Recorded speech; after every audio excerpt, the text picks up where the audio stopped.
Un niño de 14 años le disparó 3 veces a Miguel Uribe Turbay, el precandidato presidencial del uribismo que tiene 39 años. Uno de los disparos impactó en su cabeza. Uribe es hijo de una periodista y abogada que fue asesinada por el cartel de Medellín, el de Pablo Escobar, en 1991. A la hora en que estamos grabando este episodio, su estado sigue siendo muy delicado. Desde la redacción de La Silla Vacía, yo soy Tatiana Duque. Es lunes 9 de junio. El ataque al precandidato opositor es un fracaso para el gobierno y para el Estado, lo dijo el mismo presidente Gustavo Petro. Y mientras las autoridades continúan buscando pistas para saber quién ordenó ese atentado, en lo político quedan muchas dudas sobre qué viene hacia adelante. No solo estamos hablando de la campaña 2026, sino de los tonos, de las acciones y lenguajes que tanto gobierno y oposición venían teniendo por la consulta popular, por la reforma laboral, por los escándalos de corrupción y un larguísimo etcétera. El atentado llega en el momento más álgido de una confrontación política que sigue muy radicalizada. Hoy intentaremos dar luces de las claves de lo que viene. Edison Henao cubre a los aspirantes de la derecha para La Silla. Gracias por pasar por acá. Hola Tati, a ti por invitarme y lástima que vengamos a hablar sobre estos temas hoy. Miguel Uribe venía haciendo una campaña en la que no era el candidato puntero, no era todavía el candidato de su partido, pero ¿qué tipo de aspirantes estaba perfilando a ser? Eso es cierto, Miguel Uribe hasta ahora no es un político con mucha trayectoria, Tati, pero eso no le quita que ha venido cultivando una buena vitrina en la esquina a la que llegó. Pese a ser nuevo en el centro democrático, ha cobrado la relevancia de figuras como María Fernanda Cabal y Paloma Valencia, que tienen más recorrido en el uribismo. Y como dices, en las encuestas de precandidatos tampoco le ha ido bien hasta ahora porque se ubica como en la mitad, por debajo de Gustavo Bolívar, Vicky Dávila y Sergio Fajardo. Pese a eso, su partido ha tenido una mejor cosecha. Recientemente logró sacarle algo de ventaja a Cabal y esto nos permite hablar un poco como sobre el tipo de candidato en el que se ha querido convertir. Uribe se venía tomando muy en serio el cuento, mientras que para algunas voces del uribismo los otros precandidatos solo querían hacerse contar con el objetivo de refrescar su imagen de cara al Congreso e incluso de cara a gobernaciones. En Miguel veían a un prospecto de candidato más sólido. El 7 de agosto, como lo he dicho desde el primer momento que anuncié mi candidatura, vamos a reincorporar a los mejores hombres y mujeres a la fuerza pública. Veían uno que estaba consiguiendo plata y apoyo de empresarios como el Cacao Paisa Manuel Santiago Mejía, del famoso GEA, y que también con asesores como Lester Toledo, que le habló en su momento al oído a Bukele en El Salvador, afinaba su línea programática.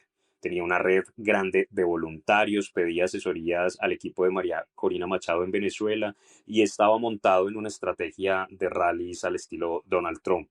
Lo de este sábado, Tati, no fue un rally, pero sí un acto de campaña que aún no se le ve a otros precandidatos de cara al 26. Eran más de 200 personas las que escuchaban a Miguel Uribe en Fontibón mientras este hablaba sobre sus propuestas, hasta que llegó el atentado. Además de ser el más joven dentro de la competencia del Centro Democrático, ¿había algo que lo estuviera diferenciando frente a los otros aspirantes de su partido? Porque todos son muy similares, vienen del uribismo, son muy cercanos al expresidente Álvaro Uribe, están en el Congreso, hablan de seguridad democrática.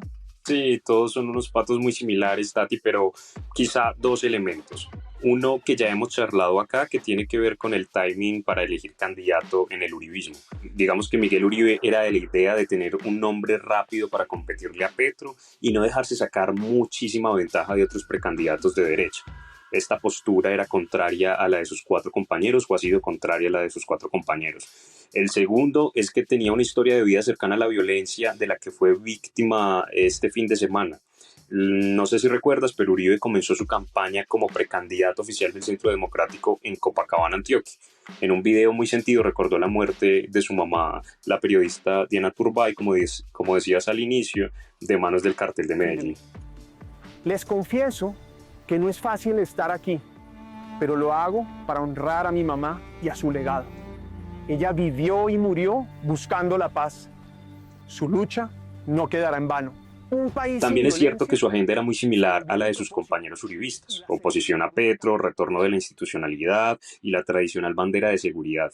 Pero en otros actos de campaña, como uno que tuvo este sábado previo al atentado, Miguel había abrazado la preocupación por la violencia política en el país. Aunque ha sido de los que más ha subido el tono contra el presidente, también ha sido de los pocos políticos de derecha que en esta campaña se ha acercado a hablar de estos temas. Ahora que hablas del tema de la violencia política, de parte y parte ha habido una movilización de violencia, al menos en el lenguaje. O sea, el tono se perdió hace mucho tiempo, el tono moderado, por decirlo así. De acuerdo, sí. Y es por eso que podríamos decir que el atentado contra el senador Miguel Uribe le estalla en la cara a toda la clase política del país, o por lo menos a la izquierda y a la derecha de la que éste hace parte. Por un lado, el presidente Petro venía en una cresta de agitación por la negativa del Senado a la consulta popular, tentando los límites institucionales al anunciar que su consulta se soportaría en un decreto, y en los últimos días llamó genocidas y esclavistas a sus opositores. Sobre Miguel Uribe dijo incluso hace unos 4 días que era hijo de un político que torturó a 10.000 jóvenes. Petro se refería al Estatuto de Seguridad del gobierno de Julio César Turbay, que en realidad era el abuelo y no el papá del senador. Y por el lado de la derecha, Tati, el tono tampoco ha bajado mucho. Ante las constantes pérdidas del presidente y la opacidad en el manejo de su agenda, no lo han bajado de enfermo y drogadicto. Sí, el respeto se perdió hace bastante tiempo. El presidente ahí hizo un mea culpa el sábado. Él dijo que era un fracaso del gobierno y del Estado que hubiese un atentado contra uno de sus opositores. De una forma muy similar también habló el domingo la canciller Laura Sarabia. Y bueno, esto se suma a la degradación de la situación en la que ocurrió el ataque. Le disparó un niño de 14 años. Es imposible no pensar que esta es una situación que va a cambiar completamente lo que viene para el gobierno, para la campaña. ¿Cómo lo podemos leer de aquí en adelante? Todavía es temprano para precisar esos cambios. A ver, como que hay un aturdimiento generalizado por el atentado y está la incertidumbre por el estado de salud del senador. Pese a eso, sí hay como unos coletazos visibles. Para el gobierno que viene en esta campaña hace unos meses, llega como una encrucijada. En particular para Petro, que ha apostado por subir el tono frente a los opositores, culpando en plaza pública a la clase política tradicional como la responsable de bloquear el cambio.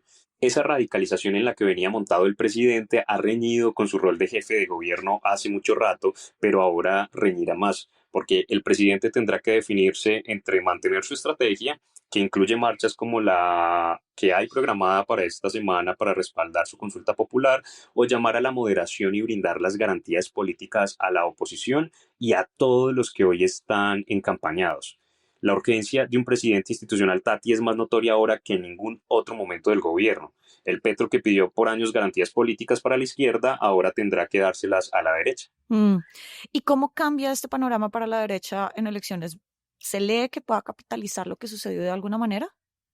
Sí, también es temprano para hacer ese balance en la derecha, pero hay una lectura obvia, que es como este atentado rebaraja la discusión interna del Centro Democrático para elegir precandidato. Se quedan sin su puntero y entonces esto implicará unas decisiones internas. Y lo que tampoco es claro, como pasa con el gobierno o para el gobierno, es si la derecha aprenderá alguna lección de esto en el corto plazo. Ya hay voces como Cabal y Vicky Dávila culpando a Petro de lo ocurrido, mientras que otros han insistido un poco más en la moderación. Esos podrían ser en parte los dos caminos: una derecha que desplaza la agenda reformista del presidente con un discurso de seguridad ahora refrescado por un tinte de violencia política, o una que se modera, asume parte de la responsabilidad y llama a una campaña menos polarizada. Creo que al final, Edison, una de las poquísimas cosas que una vez que se están al menos poniendo de acuerdo, por fin, todos los lados, es esto nunca debió pasar. Les que haya un espacio en el que todos den un paso atrás, respiren y desescalen la situación. Yo veo ese escenario muy difícil, o vemos ese escenario difícil, pero digamos que ciertos guiños de paz también se han registrado, han venido por parte de voces de la izquierda que sienten particularmente este tipo de temas. La senadora María José Pizarro dijo el sábado que era importante que los sectores políticos se reunieran para rechazar el atentado y acordar medidas para defender la democracia. Pizarro vivió de cerca la violencia política con el asesinato de su papá en 1990. También durante una carrera presidencial. Pero lo que no es claro todavía es si toda la izquierda marchará en esta línea. O lo que es peor, que nadie aprenda nada y sigamos montados en un escenario en el que el más presidenciable parece ser el del discurso más álgido o disruptivo. En últimas, que ahondemos el juego ya muy dañino de la polarización. Edison, vamos a seguir muy pendientes. Muchas gracias por tus luces y por pasar por acá. A ti por invitarme, Tati. Esta será la noticia por bastante tiempo. También esta semana vamos a estar pendientes del marco fiscal de mediano plazo que se publica este viernes y las movidas en los últimos días del tercer año del Congreso. Todo esto y más en lasillavacía.com, en las redes y en el en vivo. Y por acá cada mañana estará servido su desayuno político favorito. Fernando Cruz y Juana Rubio Tovar produjeron este episodio. Yo soy Tatiana Duque y nos escuchamos mañana.